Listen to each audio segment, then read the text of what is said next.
오직 진리를 나타내므로, 이런 제목으로 하나님 말씀을 전하겠습니다.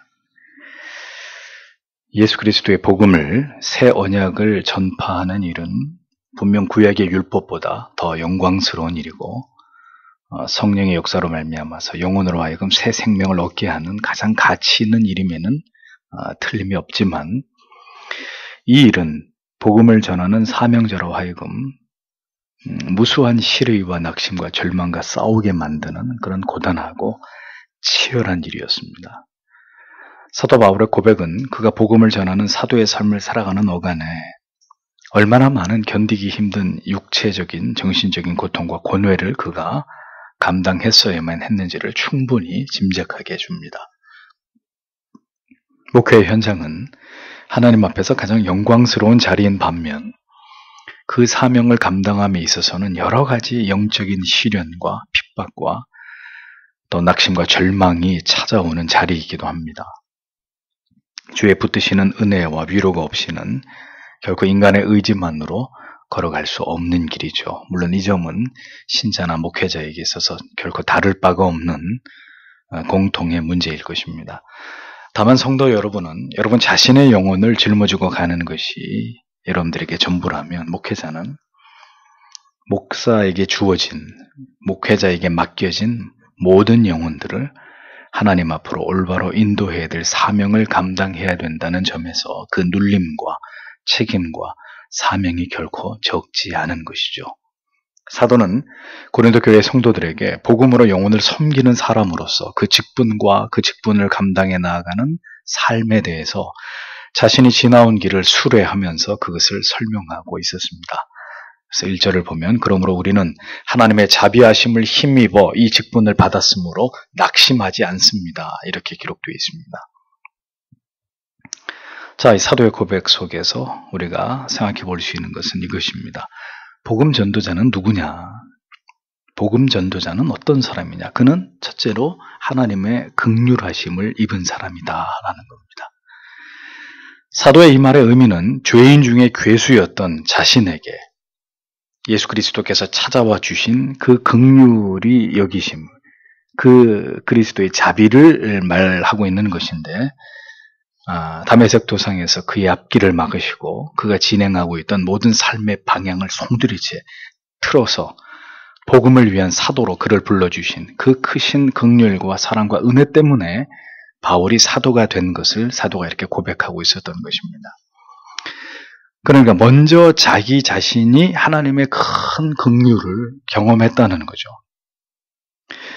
그러므로 복음 전도자는 먼저 내 자신을 하나님께서 불쌍히 여겨주셨다는 것을 깊이 경험한 사람이어야 한다는 겁니다. 다른 사람의 영혼을 긍휼히 여기려면 하나님께서, 예수 그리스도께서 나를 먼저 긍휼히 여기셨다는 사실을 깊이 경험한 사람, 그 사람이 복음의 사역자가 될 수 있다는 것입니다. 나 같은 죄인에게도 주께서 은혜를 베풀어 주셔서 하나님의 자녀를 삼아주시고, 그것도 감사하기 이를 데 없는데 하나님의 말씀을, 복음을 전할 자로 불러주셔서 감히 복음을 전하도록 하나님의 진리에 수종들게 하셨다는 사실에 대한 멈추지 않는 감사와 감격이 있는 자가, 복음을 전하는 자가 되어야 한다라는 겁니다. 그러니까 사도가 낙심하지 않을 수 있었던 것은 자신과도 같은, 죄인 중에 괴수 같은, 자기 같은 죄인에게도 그리스도의 복음이 임해서 하루아침에 죄악된 삶을 송두리째 바꿔 놓으신 것을 그 자신이 직접 경험했기 때문입니다. 주의 긍휼의 은혜가 나에게도 임해서 나 같은 자도 변화돼서 새 사람이 되었다는 그 사실에 대해서 그는 무한히 그것 때문에 뭘 얻는다고요? 위로를 얻는다는 겁니다. 사역자에게 가장 힘이 빠지는 순간은 영혼들이 변화되지 않는 것입니다. 성도님들의 믿음이 뒤로 물러가고 시험에 드시고 교회를 이탈하는 이런 일들을 경험하게 될 때 목회자의 마음은 한없이 위축되고 무너지고 모든 힘을 잃어버리게 됩니다. 그런데 그런 가운데서도 하나님이 주시는 소망과 위로는 무엇이냐? 바울이 정확하게 그 얘기를 하고 있는 거예요. 하나님께서 나 같은 죄인도 변화시키셨고 나에게 자비와 긍휼을 베풀어 주셨다면 하나님의 택하신 자녀들의 그 영혼 위에도 반드시 하나님의 은혜와 긍휼과 자비를 베풀어 주실 것이라는 그 믿음을 때때로 힘을 잃고 지치고 낙심하고 있는 목회자의 마음속에 하나님이 갖게 하시는 거예요. 내가 너도 변화시키지 않았냐? 응? 그런데 왜 성도들의 영혼이 변화되지 않을 것이라고 너는 낙심하느냐? 응? 내가 너도 내 자녀로 만들어서 내가 너 같은 인생을 통해서도 내 이 진리를, 복음을 전하게 만들거늘 어찌하여 네 눈에 보이는 성도들이 변화되지 않을 것이라고. 응? 너는 단정하고 그것 때문에 낙심하고 그것 때문에 절망하는 것이냐. 그래서 하나님이 나에게 베푸신 긍휼을 기억나게 하심으로 복음을 전하는 현장에서 무수히 닥치는 그런 마음의 낙심과 절망을 이기도록, 극복하도록 그렇게 하신다는 겁니다. 그 위로가 있어서 그 사명을 감당할 수 있는 것이라고 사도가 그렇게 이야기를 하고 있는 거죠.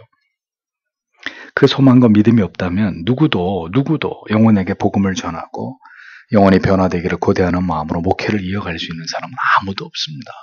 아무도 감당할 수가 없습니다. 나를 변화시키신 그 하나님의 신실하심을 바라보고 소망하면서 내게 임한 긍휼을 바라봄으로 목사는 다시 소망을 가지고 힘겨운 목회 현장에서 다시 한 걸음 한 걸음 앞을 향해서 발걸음을 떼어놓을 수가 있는 것이라는 거죠.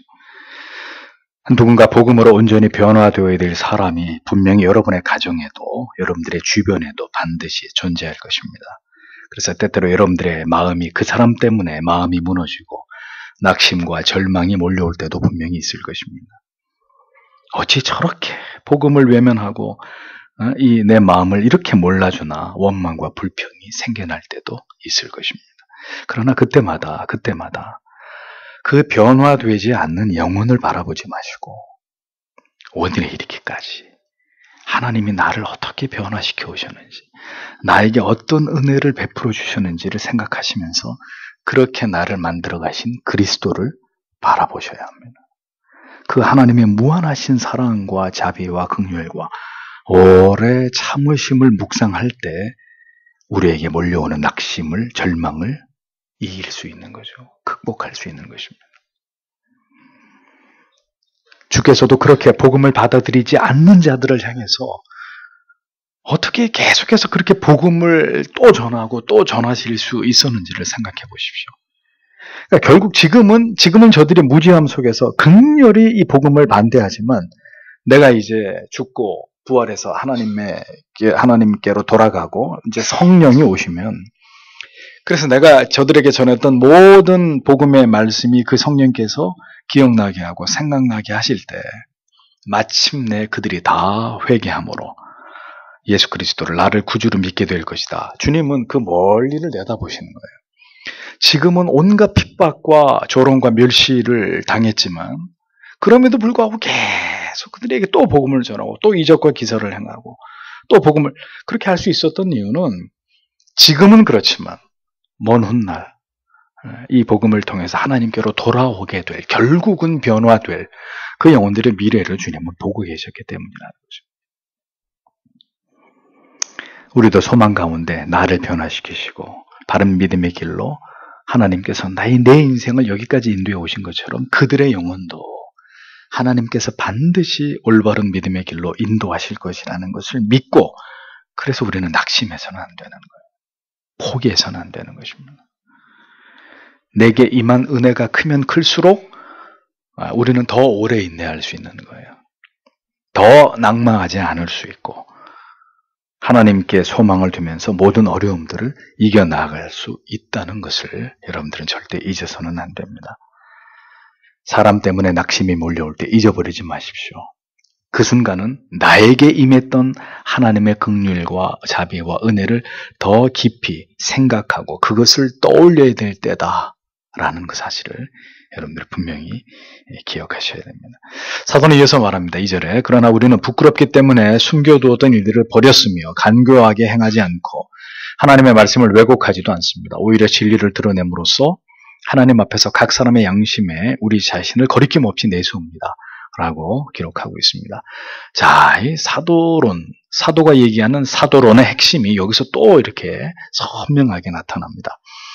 자, 먼저 여기서 숨은 부끄러움의 일이라는 뭘 말하겠습니까? 정확한 번역은 비밀스럽고 불명예스러운 일들이란 뜻입니다. 이것은 아마도 고린도 교회에서 바울을 악의적으로 공격한 사람들의 비난과 그리고 그들에 대해서 바울이 자기를 변호했던 이런 그다지 드러내고 싶지 않은 그다지 좋지 않은 이런 일들로 추측이 됩니다.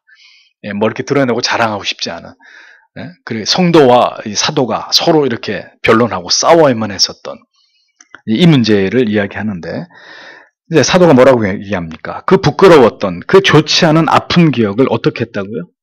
모두 버렸다고 얘기합니다. 버렸다. 부끄럽기 때문에 숨겨뒀던 일들을 버렸다 이겁니다. 바울과는 바울 사도님과는 비교도 될 수 없지만 여기서 있는 저나 여러분도 한때 지난 기억 속에서 우리가 이와 유사한 경험을 한 바가 있기 때문에 그런 모든 아픔과 어떤 상처를 지워낸다는 것 쉽지 않다는 것을 여러분들이 잘 아실 겁니다. 그래서 사도가 말합니다. 복음을 전하는 일로 인해서 자신이 겪은 모든 불명예스럽고 드러내기를 원치 않는 그 모든 일들에 대한 기억들을 자신은 버린다라고 말합니다. 그것을 모두 그냥 덮어버리고 잊으려고 한다라고 말하고 있는 것이죠. 그래서 여러분, 저도 한동안 그렇게 기도했고 지금도 그런 마음이 들 때마다 기도합니다. 다 덮어주시기를 기도합니다. 그냥 다 잊어버리도록. 때때로 불편한 감정이 올라오는 것도 사실이지만 어떤 그런 기억이 날 때마다 감사한 것은 이제 그 색채가 점점 옅어지고 있다는 거예요. 전에는 이게 확 그런 게 오면은 그런 소식이나 또 그런 어떤 이야기들이 생각이 나고 하면은 더 그런 마음이 강했었는데 기도하고 그걸 자꾸 버리려고 하나님의 은혜로 그걸 덮고 넘어가려고 노력을 하니까 그 색채가 점점 옅어진다는 거예요. 그 모든 상처와 분노, 억울한 마음들이 흘러가는 세월 속에서 점점 더 희미해져 가고 있다는 거죠. 그게 감사한 일이죠. 그래서 바울이 무슨 얘기를 하고 있는지를 절절히 가슴으로 느껴져요. 그 말이 무슨 말인지.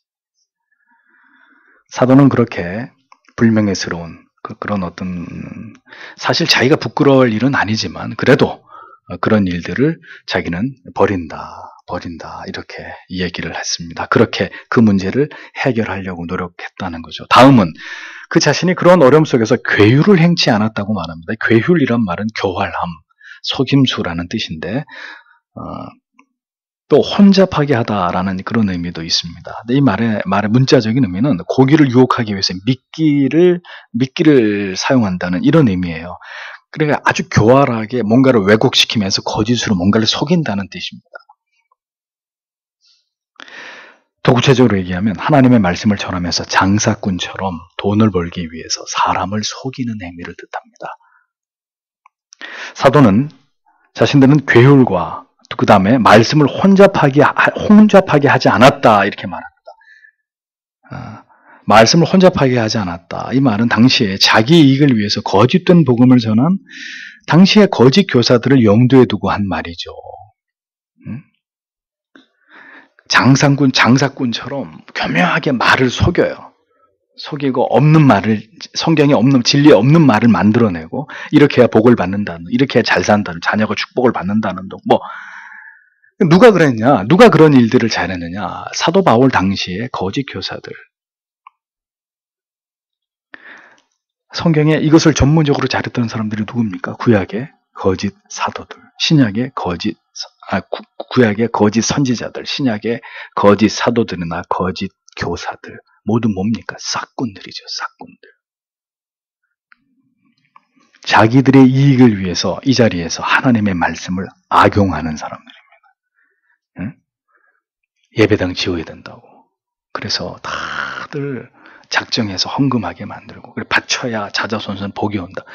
뭐든지 건수를 만들어가지고 자기를 이롭게 하기 위해서 하나님의 말씀을 가지고 사탕발림으로 하나님의 성도들을 미혹해가지고 자기들의 배를 채우는, 그러니 그렇게 해야 되니까 이 거짓 사도들과 거짓 선지자들의 특징이 뭡니까? 언제나 사람들의 마음을 편안하게 해주는 거예요. 편안하게.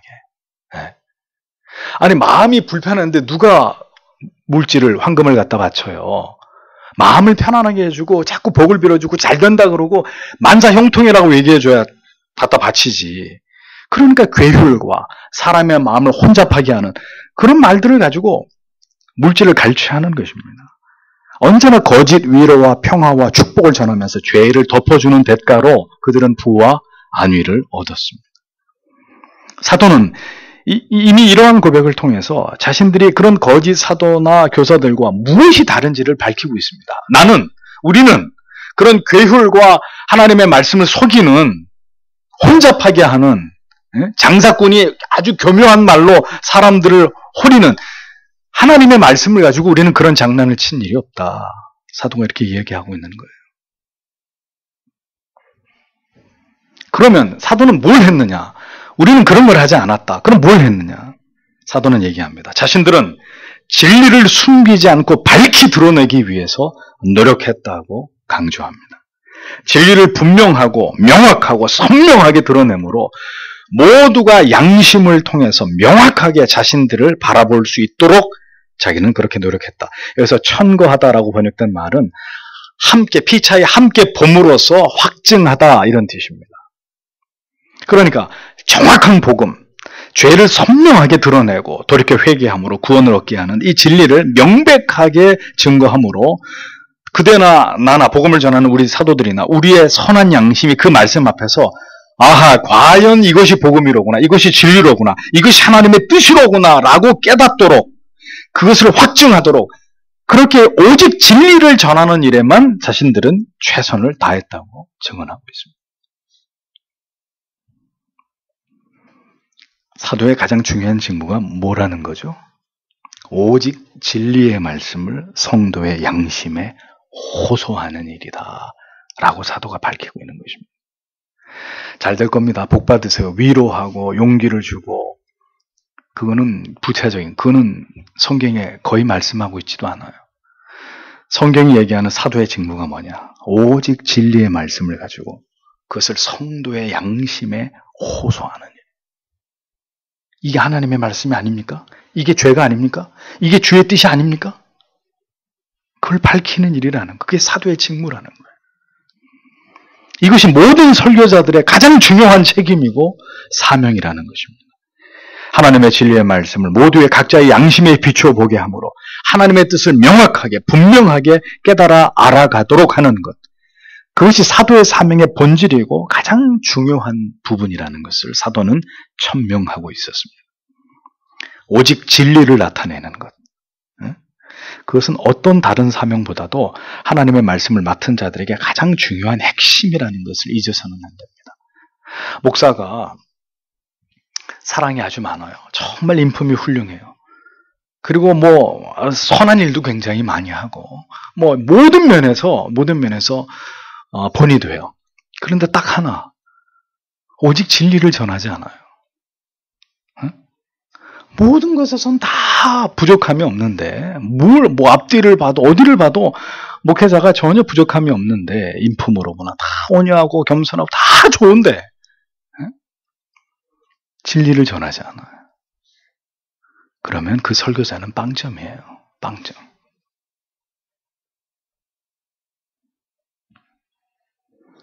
정확한 진리를, 선명한 진리를 그 강단에서 전해서 그 말씀을 들을 때 성도님들의 양심으로 하여금 이것이 하나님의 뜻이지.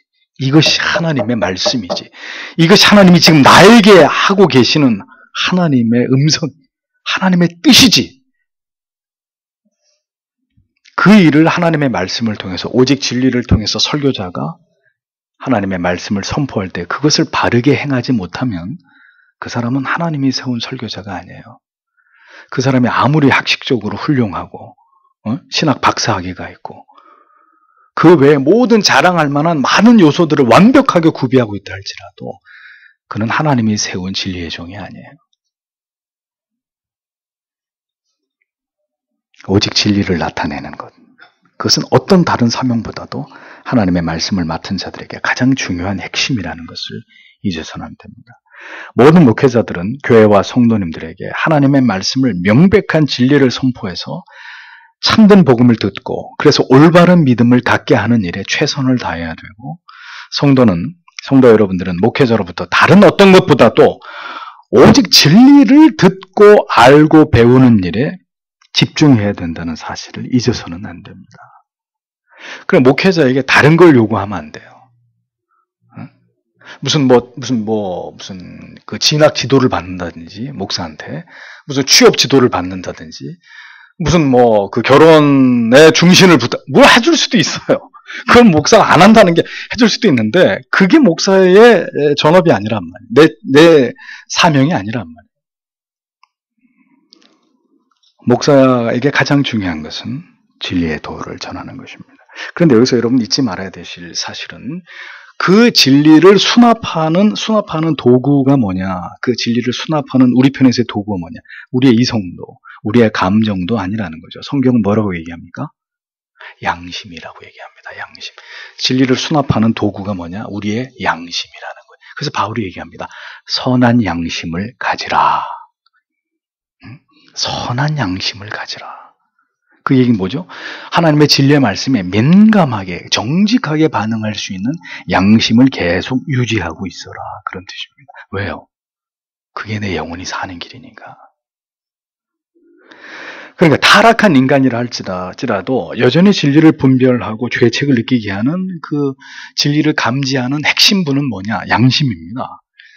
그래서 유대인들의 그 전에 내려오는 구전에는 양심의 소리는 하나님의 소리다, 이런 말이 있잖아요. 하나님의 말씀을 들을 때 양심을 저격당하는 이유는 그 진리가 정확하게 우리의 양심에 호소하면서 우리의 양심 앞에 우리의 죄와 허물을 드러내기 때문입니다. 그러니까 그 양심이 하나님의 말씀이 우리 양심을 딱 저격할 때 그걸 불쾌하게 여기고 양심의 그 고통을, 가책을 묵살해버리면 그 사람은 그리스도인으로서의 바른 믿음의 길을 갈 수 없는 것이고, 그 진리의 말씀 앞에서 우리의 죄가 벌거벗겨진 듯이 우리 영혼을 관통당해가지고 우리의 죄가 그대로 다 이렇게 우리의 양심의 찔림을 통해서 드러나게 됐습니다. 그래서 돌이켜 회개하면서 다시 하나님의 긍휼과 자비를 구하는 자리로 겸손히 하나님의 은혜를 구하면서 그 진리의 도에 순종하게 될 때 그가 참된 그리스도인이라는 것을 증거하는 거예요. 그 양심에서 일어나는 이 두 가지 반응을 통해서 이 사람은 유기된 자, 이 사람은 하나님의 사람, 그 양심이 자기를 공격하는 진리의 말씀 앞에 어떤 반응을 보이냐를 보면 그가 누군지를 알 수 있다는 거죠.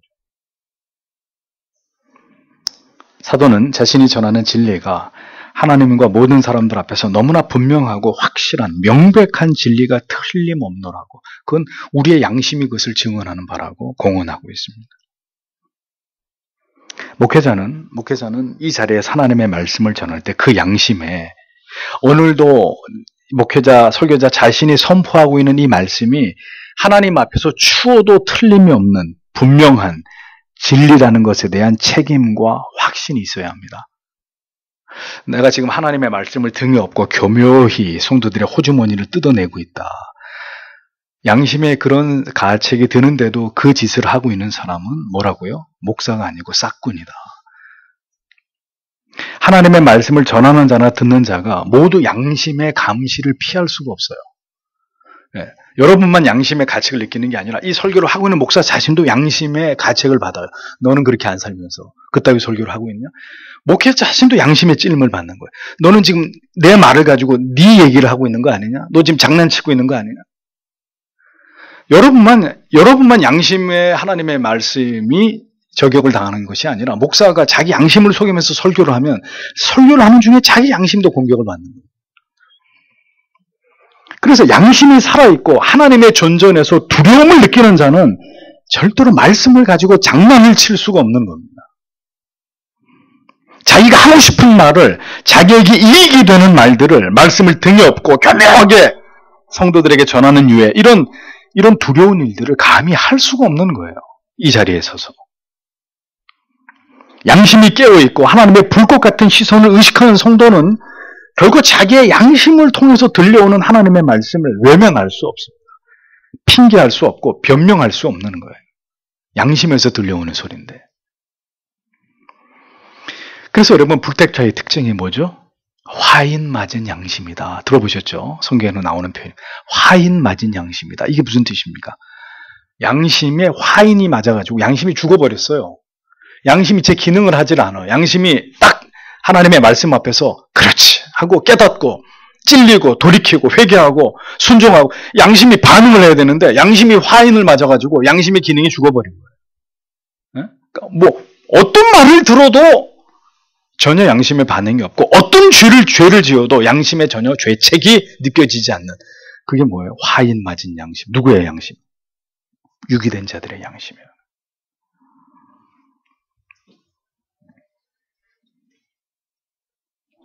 하나님을 두려워하지 않는 설교자, 하나님을 경외하지 않는 성도들은 언제나 오직 진리를 나타내는 일에는 관심이 없어요. 관심이 없어요.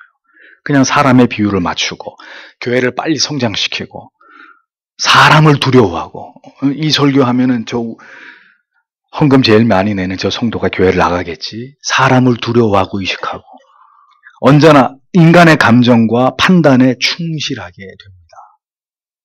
하나님이 뭘 원하시는지는 관심 없고 오직 사람만 눈에 보이는 거예요. 사도는 자신이 어떻게 직분을 받아 그 사명을 충실하게 감당해 왔는지를 이렇게 설명하고 있습니다. 이후로도 계속 그 말씀이 나와요. 그런데 이 사도의 직분에 대해서 그러면 그 자신만 그렇게 잘 알고 그렇게 행하면 되는 것이지 왜 기회가 될 때마다 이 사도직에 대해서 자신이 하나님께 받은 그 사도직에 대한 지식을 성도들에게 전하느냐 이거죠. 고린도 교회 성도들에게 왜 이 사도직의 엄중함에 대해서 자꾸 이야기하느냐. 자기만 그렇게 알고 자기만 그렇게 하나님이 기뻐하시는 사도의 사명 감당하면 될 일이지. 그걸 성도들에게 굳이 왜 이렇게 여러 곳에서 그의 서신서 곳곳에서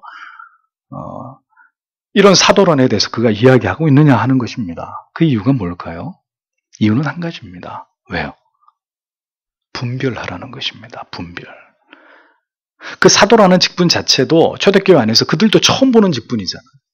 예수님이 오셔서 복음을 전하셨고 그 다음에 제자들이 전했는데 그 이제 제자들이 사도지만 사도, 그 다음에 속사도, 교부 이렇게 넘어가는데 그러니까 그 낯선 직에 대해서 직분에 대해서 성도들로 하여금 자세하게 설명하는 거예요.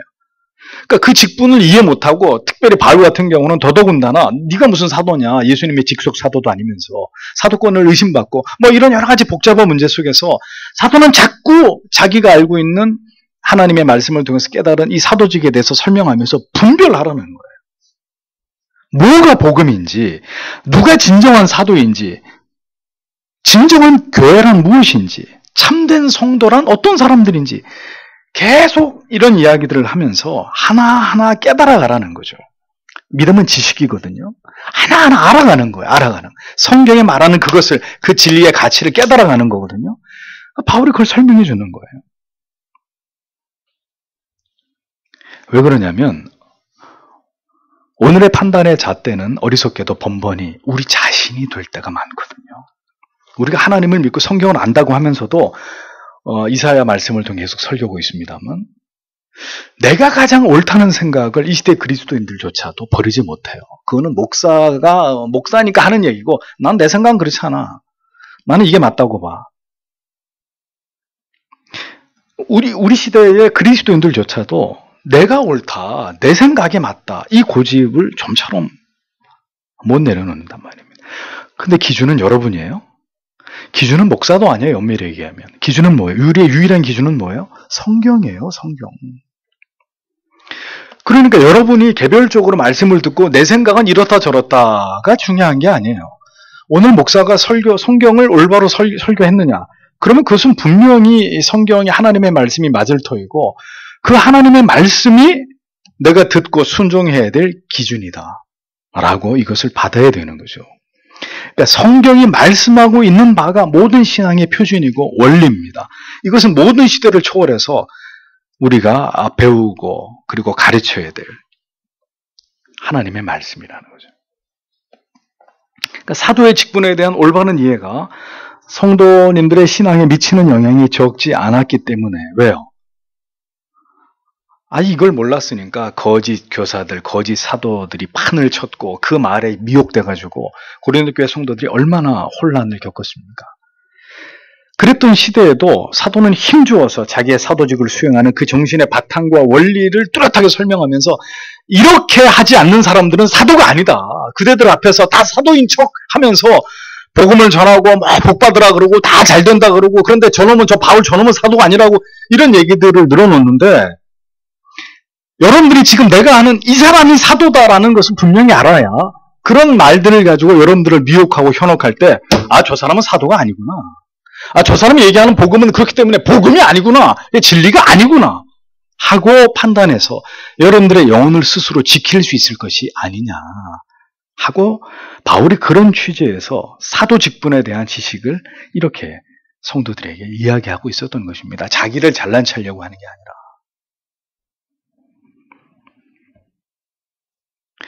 그래서 목회자 또한 여러분들에게 힘줘 외칩니다.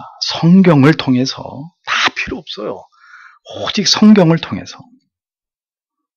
그리고 우리가 성경에서 나온 진리이기 때문에 성경처럼 중요하게 여기는 우리의 신앙 고백서, 우리의 신조, 교리, 이런 것들을 통해서 어떤 교회가 바른 교회냐, 어떤 믿음이 참된 구원에 이르는 믿음이냐, 무엇이 진정 올바른 진리냐, 어떤 사람이 바른 목회자냐, 어떤 사람이 바른 믿음을 가진 성도이냐, 이런 것들을 알아감으로써 언제나 우리가 참된 신앙을 추구하는 신자들이 되셔야 된다고 늘 여러분들에게 강조하는 것입니다. 바울이 그랬듯이 저 또한 이 시대의 모든 경건한 그리스도인 목회자들이 이 하나님의 말씀을 가지고 이런 원리들을 오늘도 강단에서 외치는 것입니다. 분별하고 깨닫고 잘 판단하셔서 오직 진리의 말씀을 따라가자고 외치는 것이죠. 주께서 부디 이 모든 진리의 깨달음으로 우리 모두를 바른 믿음의 길로 인도해 주시기를 저는 오늘도 간절히 기도하기를 원합니다. 이것이 우리의 마음처럼, 그래도 저와 함께 말씀을 들은 지 한 5년 정도 됐으니까 이제는 뭐가 좀 이렇게 좀 그런 열매가 나타나야 되지 않을까. 저도 그런 어떤 면에서는 안타까움이 있고 여러분도 그러시겠지만 우리 생각이에요. 그건 우리의 조급한 마음이에요. 사도가 얘기했습니다. 나에게 주신 긍휼을 생각하면서 나는 낙심하지 않는다. 마찬가지입니다. 여러분, 오늘 우리에게 주신 여기까지 이 자리에까지 나를 오게 하신 그 하나님의 은혜를 생각하면서 그 하나님의 은혜가 오늘도 나를 더 발전적인 미래를 향해서 가게 하실 것이고, 우리가 염려하고 걱정하고 있는 다른 지체들, 우리의 자녀들의 영혼도 하나님이 그렇게 궁극의 그 자리로 인도하신다 라는 소망을 가지고, 중요한 건 이 진리를 함께 듣고 나누는 우리가 어떤 것을 우리의 신앙의 분명한 목표로 삼고 기도하고 그것을 향해 나아갈 거냐 하는 것입니다. 오늘도 이런 말씀을 우리가 들으면서 그렇구나.